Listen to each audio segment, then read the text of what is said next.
Hey there! I hope today was an awesome day. We're going to read another story called Vegetables and Water, Please, and it comes from Daniel 1. The big stone walls of the city of Babylon towered over a wide river. The city was in a country by the same name, Babylon. The mighty army of Babylon marched into the city through the tall arched gate covered with blue tiles.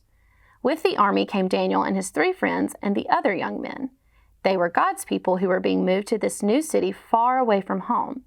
They were going to work for the famous king of Babylon. Daniel and his friends were strong. They were healthy. They were good looking. They were smart too. That's why they had been chosen to come to Babylon.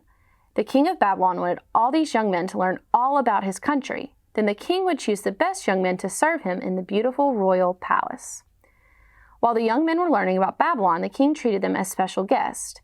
Every day he sent them the very best food that his own cooks had made: savory meats, rich creamy sauces, thick chewy breads, sweet treats, and wines. But Daniel and his friends knew that these were not the kinds of foods that God wanted them to eat. So they asked the king's chief servant to bring them vegetables and water instead. Now the chief servant liked Daniel and his friends, but he was afraid of the king. "If you don't eat the king's food, you won't be strong," he said. "Your faces will turn pale. When the king sees how weak you are and how strong the other young men are, he will be angry with me." But Daniel said, "Let us try vegetables and water for just 10 days, then see how we look." So the chief servant let them eat only vegetables and drink only water for 10 days.